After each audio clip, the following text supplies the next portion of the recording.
Welcome to British Car Ranch. There's a couple of pieces of legalese that we've got to go through. And the first one is whatever I say, whatever comes out of my mouth, is what I have learned over 50 years that works for me with my processes and my shop. There's more than one way to do everything. What I'll talk about today is what works for us here in this shop.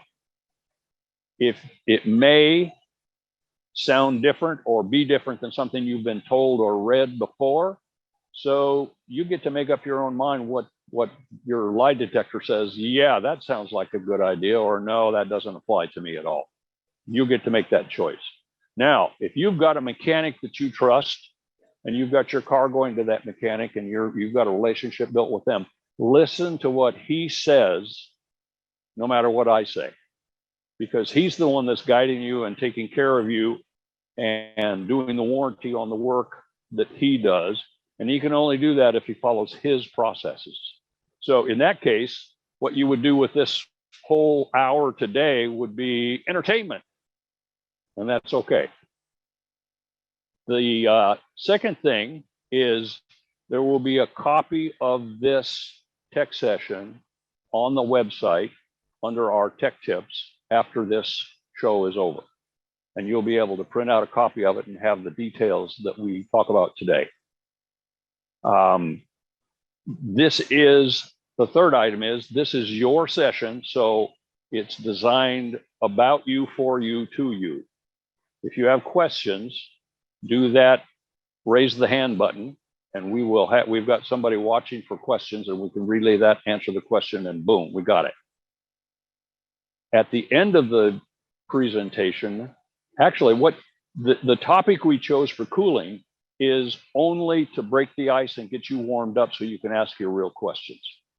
Certainly, we'll talk about, get some information on cooling, but the real thing is at the end of the session, there's time for questions that don't relate to specifically the topic, but you had it on your mind, you want to know the answer.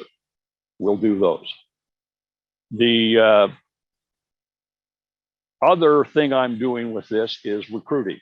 If you happen to have a relative or a friend or somebody you know that is interested in British car repair and says, hey, that sounds like a really cool idea, turn them on to us, and I guarantee we'll take good care of them. Okay, enough of that stuff. Tech session, starting now, running hot.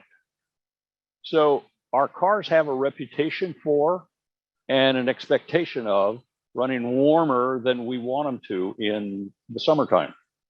So much so that you could possibly say, was it designed into the car?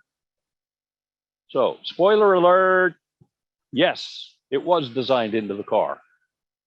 Because of many different factors, there's not enough air getting into the radiator area. The guidance for the air control is not as efficient as it should be. And the third one, the biggie, is once that air gets through and into the engine compartment, it's got nowhere to go. It's crowded in there and there's no exit strategy to get it cleanly out of the engine bay. So you've got the engine heating up the air and the air continues to circulate within or under the hood. Some of it's escaping, some of it's not. And eventually it leads to a situation where you're running warmer than you want to. So it is imperative that we take care of the cooling system and do our yearly maintenance on it so that it can run as good as it was designed to in the first place. Now, that's usually takes care of all of the problems. Where we get into trouble is where we get into maybe 92 degrees and up and maybe some traffic and so forth, or maybe we've ignored the cooling system for 5 years and it needs some maintenance. Here at British Car Ranch, we see lots of cars come through, and one of the commonalities of all of them is they need some help on the cooling system. The checklist we'll go through, we usually find at least one on every car that needs to be done, sometimes more, sometimes all. Just depends on the care it got before. So we need to concentrate on keeping that system up to where it was designed to be. The checklist that we'll go through is what we have developed here at the ranch to find and then make a plan to solve the problems. And the first thing that we are going to recommend that you do is possibly not intuitive, because I'm going to tell you to look at your ignition system first. I want you to make sure that the points are set, the timing is set, and the richness is set on the carburetors, because any one of those three items can affect how the car runs and how it heats up more than it's supposed to. Want to make sure that's spot on before we chase our tail in any other area. So the first thing we're going to do past that, we check the tune-up. We know it's spot on. Now we'll lift the bonnet and we'll take a look. Cold engine. 3 hours sitting or overnight is preferable. We're going to reach down and touch the radiator cap. And if it's warm or too warm to touch, we're not going to do anything, because there's boiling hot liquid in there that expands suddenly when you open that cap, and you can get burned badly. Cold engine. Okay, cap off. We're going to look down in the radiator, and I want to see what the level of the coolant is. The level of the coolant depends on which system your car has. Is it a little more modern or upgraded, and does it have a burp tank or an overflow tank attached to the radiator? When the coolant warms up, it expands and it tries to get out of the radiator. If it's got a burp tank, it's got a place to go and settle. When the engine cools down, it sucks it back into the radiator. So you've got a nice little give and take going and nothing on the ground. That system can be filled all the way to the top. If you have an original system that's a little older without a burp tank, then that system needs to have room in the top of the radiator for that liquid to expand. So that's going to mean that this is the sealing area on that radiator cap.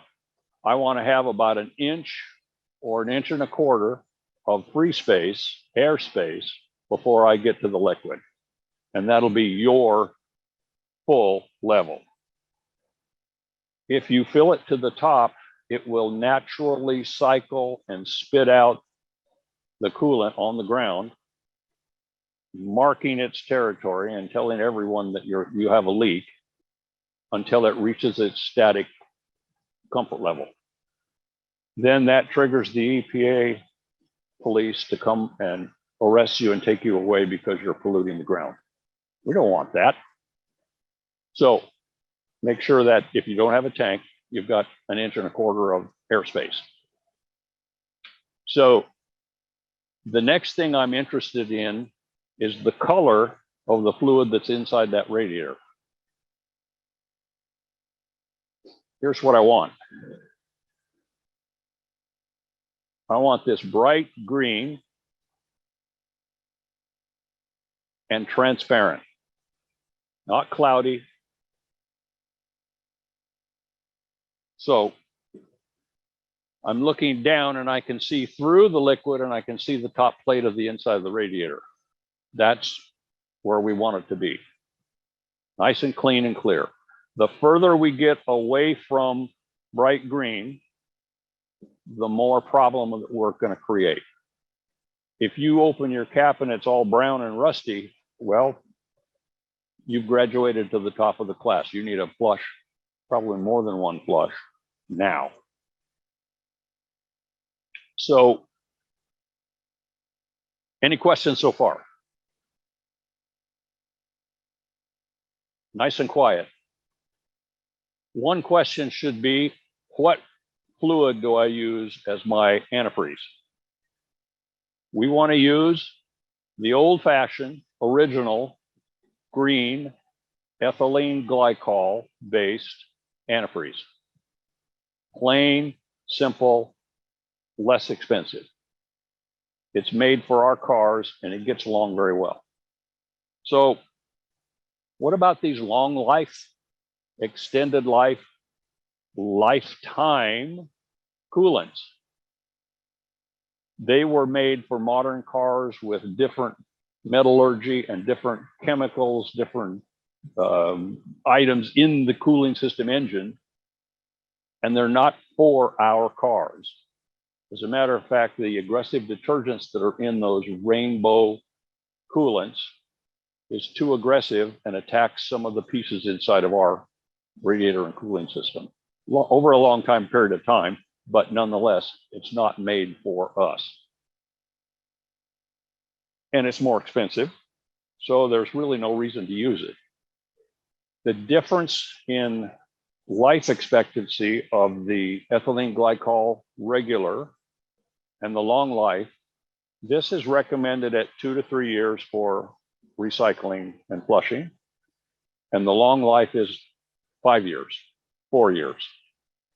They found out that it doesn't live quite as long as they thought it did. So it's not really that much of an increase to consider. So if you get dark color in your radiator, that equals death. So dark is death. We're also looking for scale buildup down in the radiator tubes inside that radiator. And that tells us if it's had a long life of neglect and calcium buildup. And that's going to take a little more aggressive cleaning to get that out of there. You can remove the radiator and have it rotted out is the term. And that means sending it to a radiator shop and they unglue it and they put cleaning rods through it and get all the crap out of there and so forth and run it through their cleaner. They are allowed to have a stronger cleaner than we are. And that's also a double-edged sword because that cleaner is the reason that more and more of those businesses are going out of business. It's too hard to meet the EPA mandates, and there's fewer radiator shops to have it done. The ones that are left are have to charge more money to get that done. And so it approaches the cost of a new radiator. So it's kind of a catch-22. You've got to be careful about your options when you get to the calcium part. So the next thing I'm looking at is the actual condition of the radiator cap itself. And I want to make sure that the rubber seal is in good shape and sealing. And I want to make sure that the metallic or rubber seal at the top is in good shape and sealing and not cracked. If the cap allows liquid to get out of the radiator, it lowers the boiling point and adds to the overheating problem. I'll keep asking as we go along. Any questions? Just to spur you along. Good? Thumbs up. Next thing I'm going to do is stand there and look for a leak, a seep or a drip. Obviously, that's how we classify it. Does it hit the floor? Does it hit the floor and make a quarter size? Or is it just wet and it hasn't developed enough push to hit the floor yet? That tells you how immediate you need to pay attention to it. You want to see if you've got any of that bright green crawling out of any of the spaces on the upper, lower, or heater hoses. You want to take a look at the core plugs, sometimes called soft plugs, in the side of the engine and see if there's any deterioration or leak through showing up on those core plugs. That's a serious situation that needs to be cured right away. And make sure that you've got all of the clamps and so forth tight so nothing's leaking out. While we're looking for leak, we're going to look down at the fan belt and see if it's in good condition. We assume it's there because it's been running. So is it frayed? Is it ready to break? Is it something that needs to be taken care of? The next thing we're going to look for is the air control pieces.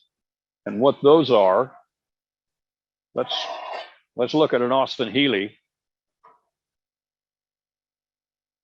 And this guides the air from the outside to the face of the radiator and tries to keep it from circulating around the radiator and coming back in through here and just making a little circle. It's trying to stop it and make it go through and then continue on out to the air. If you've got a TR6, it's got a little more substantial guide, and this is the top part that keeps the air going right through this area into the radiator. More of a ram flow effect. If those pieces are in bad shape, and you can see that we've replaced that one, it's not particularly good shape. You need to rebend them, or you need to replace them and make it so that the original airflow design is taken care of. Next thing we want to look at is the actual fan itself. Is the blades cracked? Are one of the tips bent over? Are there any loose rivets? Anything of that sort, so that it can do its job more efficiently. Then we're going to take a look at the front of the car. We're going to bend down and look and see our beautiful badge bar. And it's wonderful to have a bar with badges of where we've been and what we've done, but pretty soon it blocks the flow of the air getting to the radiator and increases the problem of overheating. Here's an example. This is a period piece with the advertisement for a badge bar,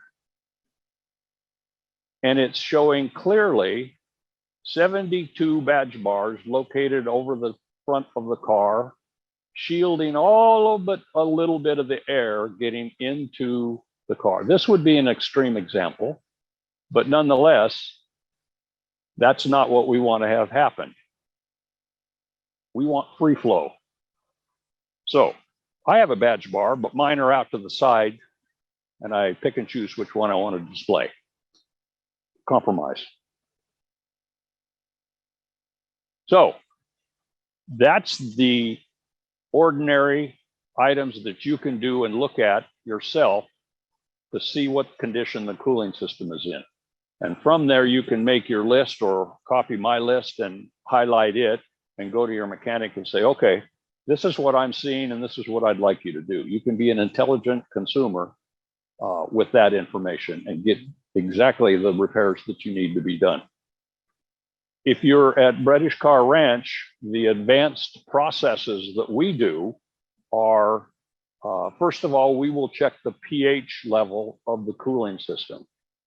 And that tells us whether the cooling system is base, acid, or neutral, alkaline. We don't want it to be alkaline, but it's not likely to do that. And we definitely don't want it to be acid, and that's where it heads when the package of additives wears out in the antifreeze and corrosion begins to happen, or electrolysis begins to happen.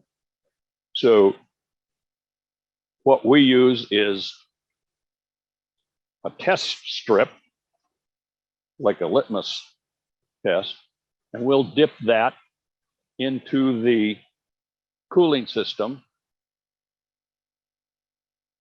and it will change colors and tell us what's going on with the nitrites and the silicones and the pH and so forth and so on.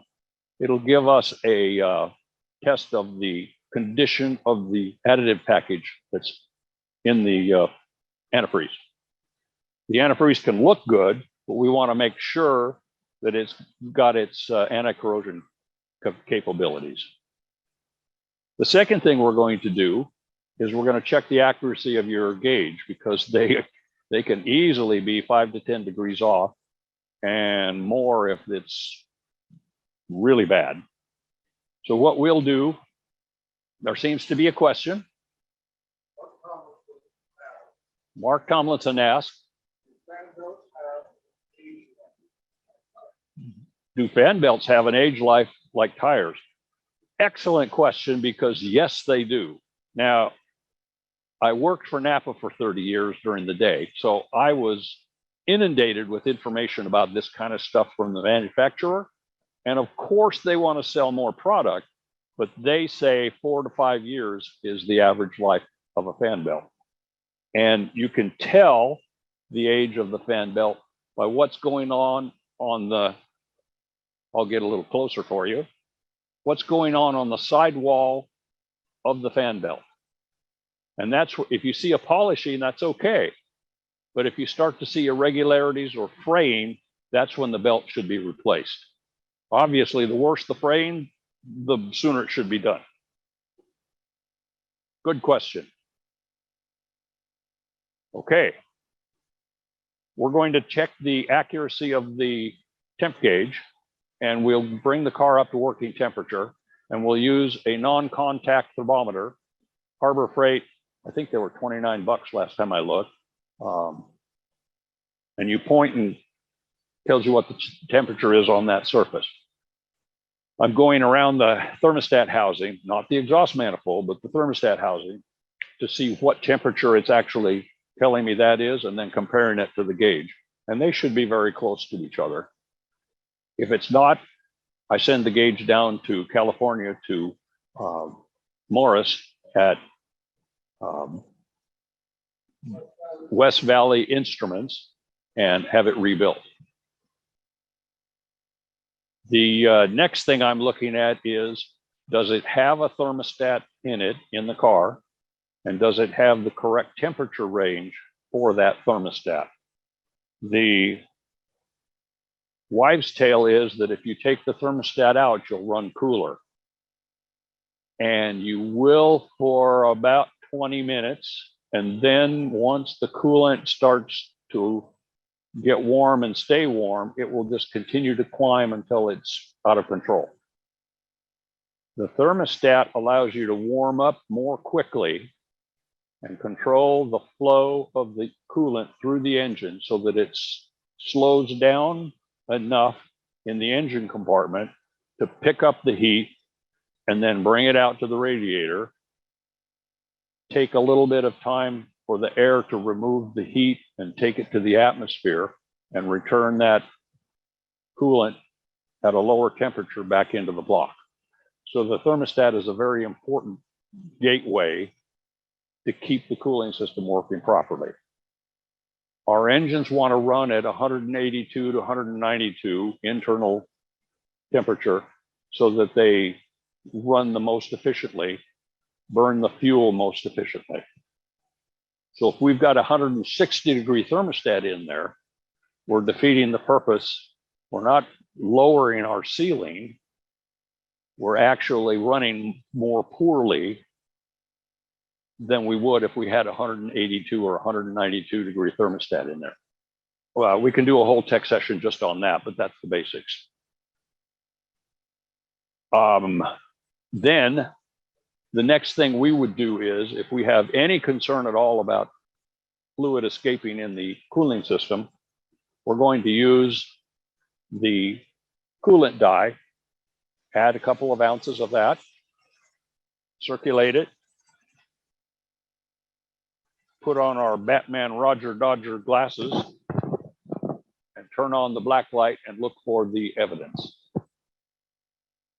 It will be strikingly. Do you remember the lava lamp back in the day when it was, we were looking at that in our bedrooms, and ooh, and the lights and the black light on it? It's the same thing. The phosphorescent in this shows up when this black light hits it, and bammo. Then we will also we will hook up our pressure tester to the cooling system, and we'll introduce 3, 7, or 12 pounds of pressure, whatever we have regulated in the system, and check for leaks, see if it will hold that pressure and not leak down. So those are the advanced techniques. The technique that you can do is and it's the most commonly needed in the system, is the flush and fill on the radiator. Now, this is not something that's a do-it-yourself anymore, period. This has to be done in a shop. because of the hazardous material that you're draining out has got to be taken care of, not just put in the drain or put in the ground. It's poisonous, it kills animals, it destroys the ecology. It's just no good whatsoever. So don't do your own flush, please. It has to be done in a shop like we have for recycling containers to send this stuff and get it cleaned up and taken care of. But that is the next step, and the most common step in the maintenance is doing a cooling system flush. And the way we do it here at the ranch is we'll bring it up to temperature and we'll drain out and collect all of the original nasty stuff, recycle, put water in, run it and see if it turns muddy already again. Okay, drain it again, put water in it. And if it's stable at that point and not changing color, then we'll add the flush. Now, the flush, the EPA says that you can't have those caustic chemicals anymore. So all of the items that are on the shelf at the parts store are very ineffective, very low powered cleaners. We've searched out and found one that somehow matches and meets the EPA requirements, but it still has enough guts in it to do the job. And this is what it is. Our local Napa store can get this for us. Obviously, you could get it from Ford additionally. And this would be that you might go buy this and take it to your mechanic and say, this is the flush that I think you should use. This is the one that has a chance of cleaning. We'll add that complete bottle to the cooling system, then we'll go drive it for 20 miles.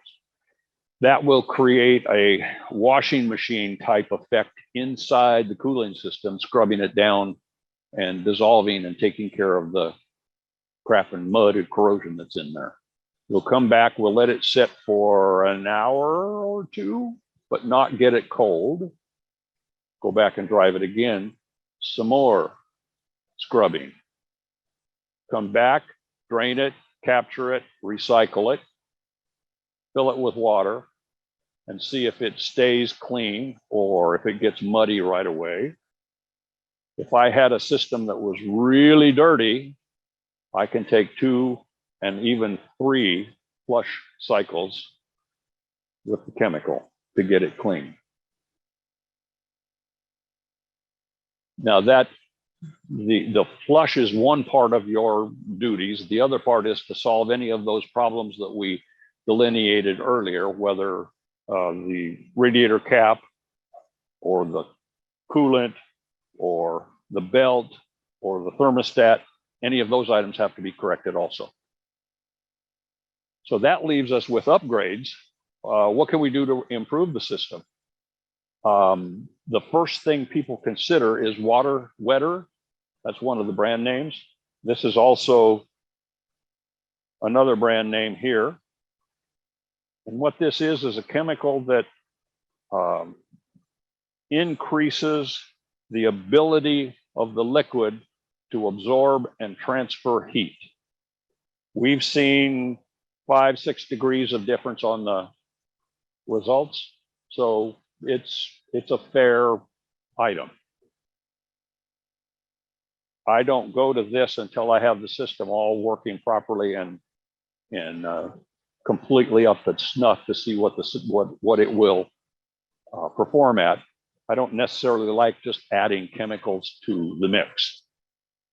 Then the next item that we can do is the quality of the radiator cap can be increased using the Stant brand.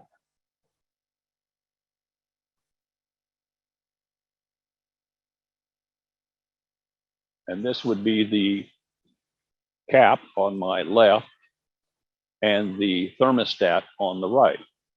And the quality of the products that go into making this are superior to the regular items that are on the shelf at the parts store, and they're worth the extra effort.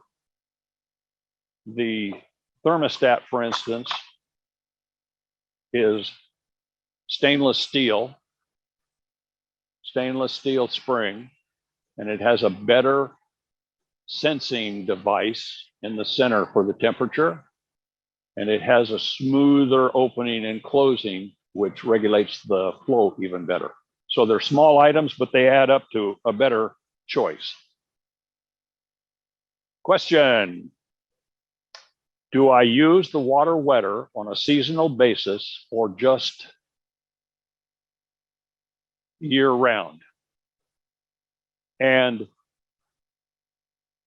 the answer to that would be I would have to drain it out and start fresh if I was going to use it seasonally. And I don't necessarily think that's a good idea cost effectiveness wise, because I've still got good antifreeze, but I'm just draining it to get the water wetter out of there. So I would leave, if I'm going to use it, I would leave it in all the time, summer and winter. It doesn't affect the freezing ability of the antifreeze, so there's no downside to leaving it in the entire season. Chemically, you've added something different to the mix, and I would pay more attention than usual to the pH level of my system if I was using an additive. Then I know I'd be safe. Is that good? Okay. The next item that would be on the list to improve would be what they used to call the Texas cooler fan. So it's kind of a name that's caught on and stayed. The Texas Austin Healey Club no longer makes them, so it's not a Texas cooler, but other companies have picked it up and run with it. One of the companies had a problem with the chemical design of the plastic, and they pulled it off the market. This particular one comes from Austin Healey Spares and is a proven performer and a long life addition to the cooling system. It's got 5 blades and they're offset so that it doesn't set up a harmonic, and it's extremely efficient and quiet. I do not like the metal flex fans that are available. The edges are too sharp, reaching into the engine bay. Maybe you're not supposed to do that. But more than that, they're extremely noisy. And they sound like an airplane running down the road to me. So I don't favor those. These work so much better and quieter that I just stick with this. Cost effective, even balanced both ways. The next improvement that I would do, instead of just buying a cheap fan belt, I would go to Napa or Gates. Gates makes Napa's fan belts, and both companies use the term XL on the belt to designate that it's the highest quality one. Yes, they're more expensive. However, the lifespan and the efficiency are also double what you would get from a cheap belt. The next thing is my favorite problem solver.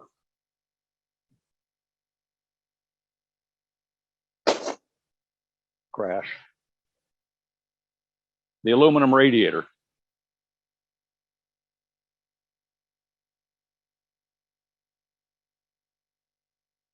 And the aluminum radiator from Wizard, which has built-in brackets to take the SPAL electric fan that's wired into it. Now you've got the best of the best. You've got a forced air fan that's pushing the air directly through the radiator. You've got an aluminum radiator with bigger fins and more capacity that's doing a better job of transferring the heat more easily. Aluminum is better than copper. Oh, did I hear somebody say no?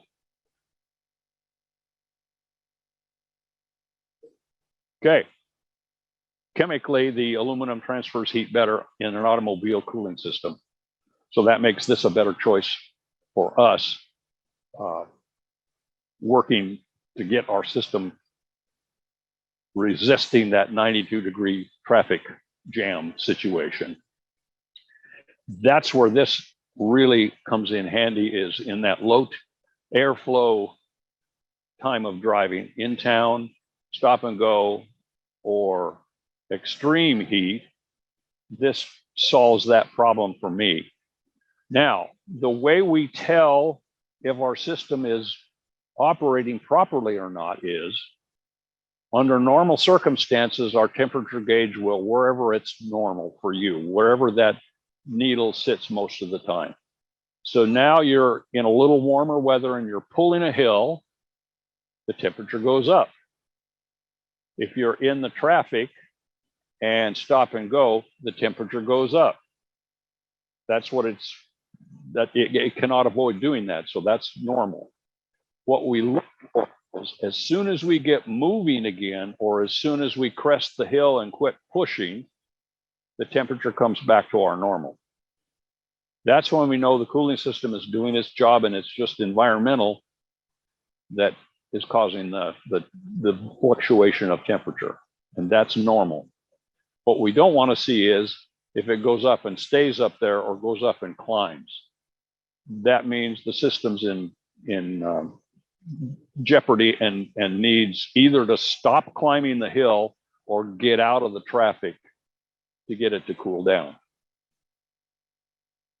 So this system, once it's installed, and I did the test in an Austin Healey 6-cylinder, and it did not rise above an alarming level under any circumstances and recovered more quickly. Problem solved. Now, the cost effect is, if we go to get a new radiator, let's say that our corrosion was so bad we have to get a new radiator, and the cost of recoring it and cleaning it is the same or more than an aluminum radiator is, then good grief, that's an easy decision to make, to go for the upgrade in the performance.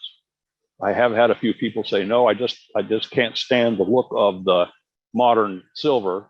I need to stay original. Well, then that's the direction we'll go. Question. Rob Westcott. Hi, Rob. Have you found that you can install it or twist it? 100. I have not been able to install the fan because of the tight space on the X brace and the frame brace. So we're still working on a fan that's going to fit into that reduced space. I got the a radiator can go in, but the fan is a problem.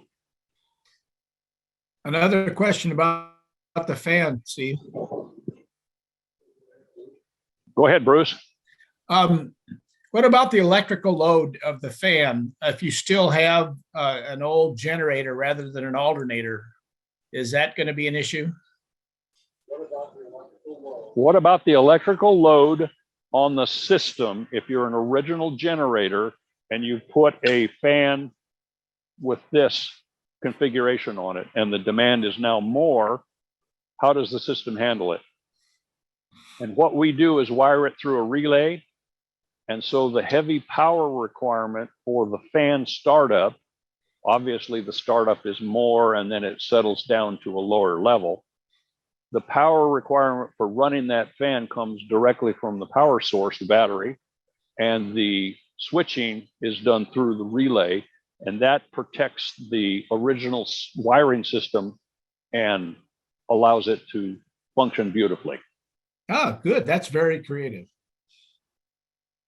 Of course, what we're doing, if you're an engineer as as you are, what we're doing is running a 12 gauge wire to supply that current from the battery to the fan so that it doesn't overheat the wire delivering it.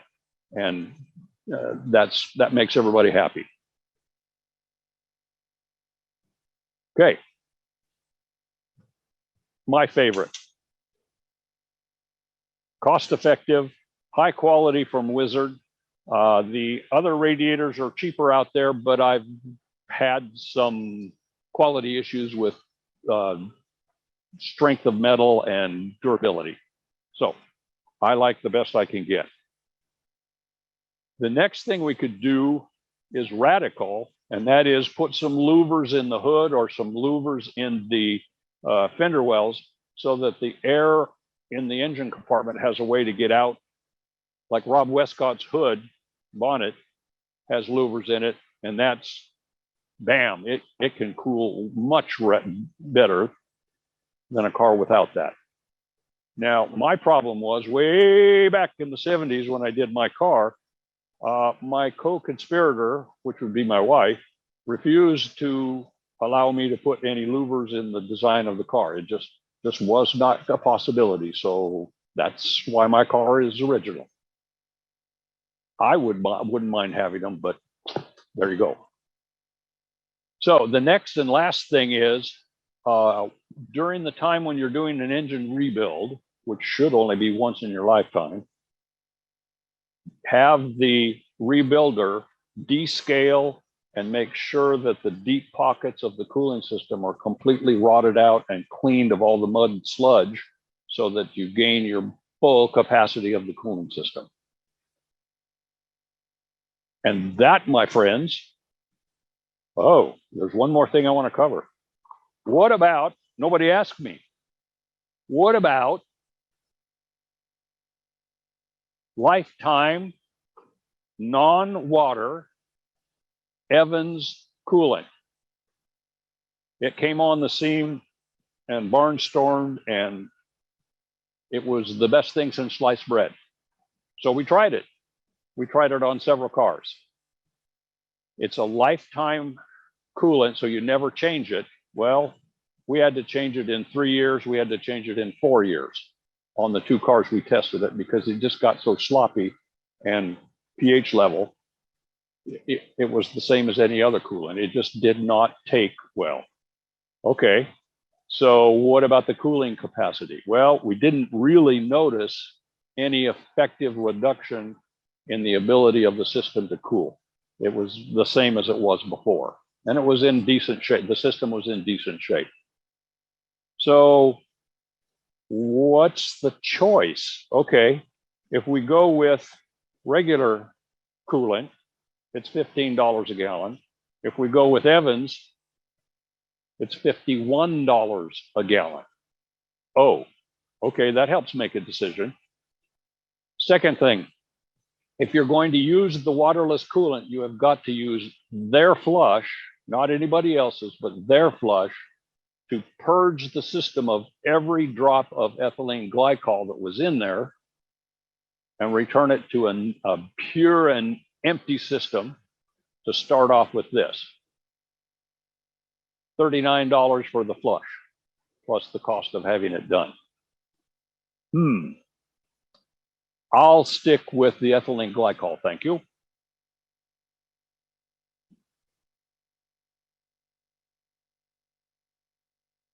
We have reached the end